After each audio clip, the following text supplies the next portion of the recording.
A note from David to stroke survivors. When I was little, my life was a piece of cake. I loved to read and play soccer and hang out with my friends. I enjoyed playing the bells at church each Sunday, and I actually looked forward to school. My goal in life was to become a doctor like my dad, and I hoped to have a large family of my own someday. It seemed I was on the right track to achieve those goals until my life took a turn for the worst.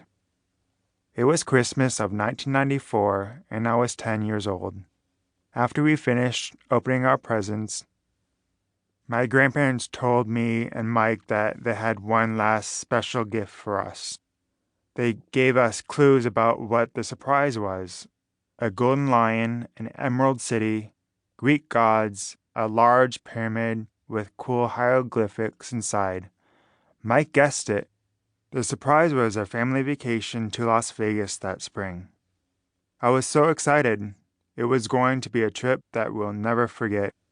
Unfortunately, that turned out to be all too true, and our lives would never be the same. March came and we were off to Vegas. We were supposed to go hiking in the canyons, but I started to have flu-like symptoms.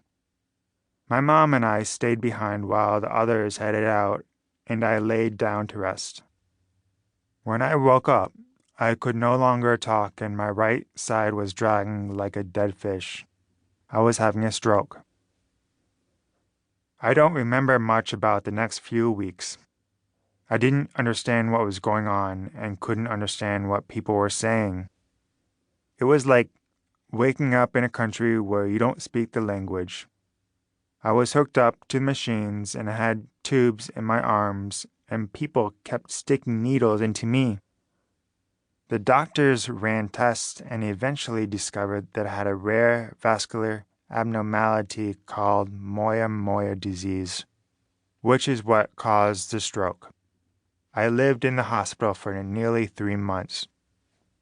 I couldn't speak or understand because of the condition called global aphasia, and I lost the use of the entire right side of my body. Nearly all of the left side of my brain was damaged. One doctor recommended that my parents move me to a nursing home for the rest of my life. He said that it would be best for everyone since I would be permanently disabled. After staying with me for the first 10 days, my family had to go back home to Ohio. They had to get back to work and school. But my mom didn't go.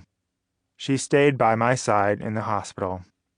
I knew she felt hopeless and desperate for help. She was asking anyone she could for advice, but the doctors came in and out so quickly that it was hard to get any answers. She begged one doctor to tell her what he would do if I was his family member. He gave her this advice: stimulate, stimulate, stimulate, and fight. So we became fighters. It wasn't easy. I had to learn how to walk again. I had to learn how to talk again. I could use only one hand. Speech therapy taught me the tools and techniques to communicate in other ways. In the beginning, the process was slow.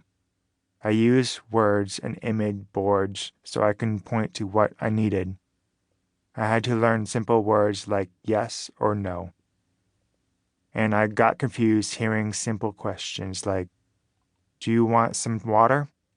Then I started to relearn single words to communicate what I needed: food, sleep, TV.